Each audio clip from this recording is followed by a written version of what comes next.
Le grand entretien ce matin, nous sommes en direct avec Delphine Rouxel, présidente de Nesten Immobilier, réseau d'agences immobilières que vous avez créé en 2017. Merci beaucoup d'être en direct dans la matinale de l'économie. Je vais d'abord commencer par vous poser cette question d'actualité sur le changement, cette réforme du DPE qui entre en vigueur demain. C'est la méthode de calcul du diagnostic de performance énergétique qui va concrètement changer et intégrer une nouvelle valeur plus favorable au logement chauffé à l'électricité. Concrètement, rapidement, est-ce que vous pouvez nous expliquer un petit peu ce que c'est que cette réforme ?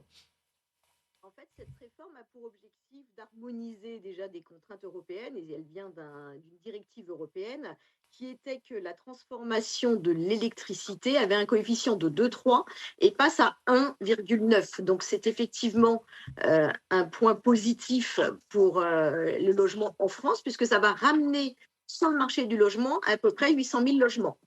Oui, effectivement, avant, ça valorisait trop le gaz par rapport à l'électricité. Exactement. Effectivement, ça ramène ces 850 000 logements dans les clous. Ils étaient considérés avant comme des passoires thermiques. À votre niveau, vous, d'agence immobilière, quel changement ça va générer réellement ? Le changement, ça va être déjà d'éduquer et d'accompagner nos propriétaires, qu'ils soient vendeurs ou bailleurs, sur cette réforme. Alors, on a la possibilité depuis déjà quelques mois de faire une projection du nouveau DPE grâce à un site de l'ADEME et c'est une projection gratuite. Donc, ça va être la première étape, c'est déjà de bien faire comprendre aux bailleurs que leur logement peut changer de catégorie, sortir de la passoire énergétique. Alors, ça peut être important, puisque vous savez que les logements classés G étaient interdits à la location depuis janvier, Mm. que les F et G n'avaient plus de réévaluation du montant du loyer depuis août 2022. Donc, c'est toute une étape d'apport éducatif vis-à-vis des bailleurs par rapport à cette réforme. Et ensuite, il faut toujours poursuivre de toute façon cette recherche de rénovation énergétique. Ça nous donne juste un sursis, puisque vous savez que les logements qui vont passer de G à F seront de toute façon interdits à la location en 2028. Mm. Donc, on reste dans une démarche d'accompagnement, de rénovation énergétique, mais ça permet surtout une harmonisation européenne et un petit peu plus de justice, surtout par rapport à une énergie qui était une énergie décarbonée comme l'électricité. Pour rester dans le concret, en termes pour les propriétaires par exemple, on est bien d'accord qu'ils n'ont pas besoin de refaire appel à un diagnostiqueur pour remettre finalement cette nouvelle règle du DPE sur leur logement. Ça se fait, c'est du déclaratif en fait.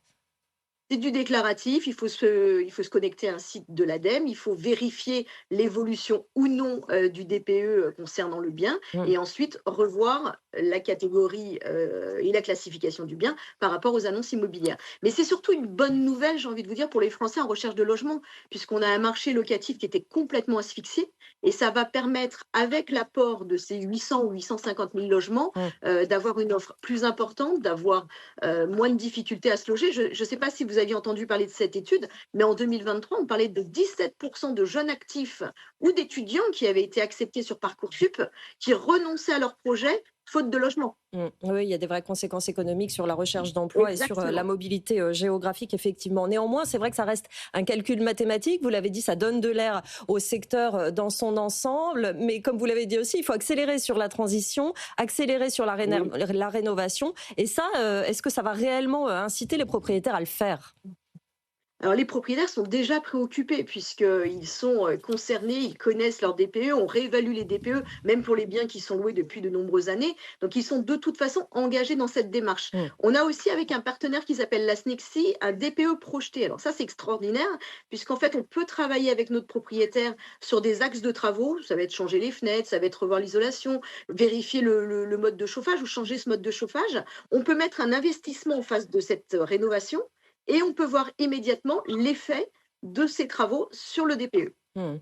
Ça s'ajoute à finalement le coup d'arrêt de ma prime rénov dû au fait que Exact. on n'a pas de budget. Là encore, pour les locataires par exemple qui sont concernés par ces passoires thermiques, ça va quand même encore prendre du temps.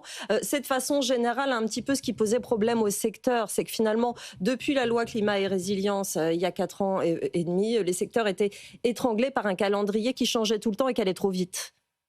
Alors, un calendrier très raccourci, vous avez raison, et qui demandait énormément d'efforts, que ce soit un propriétaire qui voulait mettre en vente son bien ou un bailleur, sur une période très courte. Donc là, on gagne un petit peu d'oxygène. D'ailleurs, j'ai cru voir que le ministre du Logement, Vincent Jeanbrun, a lui-même un projet de loi qui permettrait de sortir aussi des biens de la classification G sous engagement de travaux, sous 3 ans pour une maison ou sous 5 ans pour un appartement. Mm. Donc tout ça va dans le bon sens sur fluidifier un petit peu le marché de l'immobilier, donner de l'oxygène aux personnes qui sont en recherche de logement et puis accompagner aussi les actuels propriétaires sur une nécessaire rénovation énergétique. Attention tout de même, ce changement de DPE ne change pas les passoires énergétiques. Les passoires énergétiques demeurent des passoires énergétiques car mal isolées. Elles réajustent juste les logements qui étaient chauffés à l'électricité et mal notés. On va juste dézoomer un petit peu pour s'intéresser à votre réseau, à vous. Nesten, Oui. c'est 400 agences immobilières. Comment vous avez vécu justement l'état de santé de votre secteur en 2025 et qu'est-ce que vous anticipez en 2026? Alors 2025 était plutôt une année de reprise de l'activité, donc on est plutôt sur un marché assez classique puisqu'on va finir l'année sur 925 000 transactions sur le marché de l'ancien en France. On revient finalement à un volume de vente correspondant aux années pré-Covid. Post-Covid, vous savez qu'il y a eu un emballement du marché immobilier qui est monté jusqu'à 1,2 million de transactions dans l'ancien. Aujourd'hui, on réatterrit à 925 000 transactions. Je pense qu'on sera à peu près sur le même axe et le même volume en 2026. On a pour l'instant, pour nous accompagner, des taux de crédit qui restent stables. Donc ça, c'est plutôt rassurant aussi pour des personnes qui ont un projet immobilier, tout en sachant qu'on sait que ces taux de crédit sont malheureusement fragiles, puisque peuvent évoluer en fonction du contexte économique et macroéconomique. Et il y a aussi très rapidement les prix qu'il va falloir surveiller pour l'année qui vient. Le manque de construction neuve aussi, ça grève quand même le secteur encore. Alors, le manque de construction neuve, on le ressentira principalement sur notre marché d'agences immobilières traditionnelles Mm. d'ici 5 à 6 ans, puisque ça fait déjà 2 ou 3 ans qu'ils sont en pleine difficulté sur ce marché-là et qu'on manque de logements. Maintenant, ces biens-là, en général, restaient la propriété des premiers propriétaires sur 7 ans, donc n'avaient pas d'influence sur le marché de l'ancien pendant cette année. Néanmoins, on manque de logements en France, donc on a une tension forte. Alors, sur les prix, ça a été très raisonnable, puisque l'année va se conclure avec une augmentation de prix de 1%. On le sait, avec des disparités entre les villes côtières, les grandes villes et puis ce qu'on va appeler plutôt la province. Mais on annonce pour 2026 une petite augmentation qui devrait stabiliser aux alentours de 0,7%. Merci beaucoup Delphine Rouxel pour ce point très précis, présidente de Nesten Immobilier, d'avoir été aujourd'hui dans le grand entretien.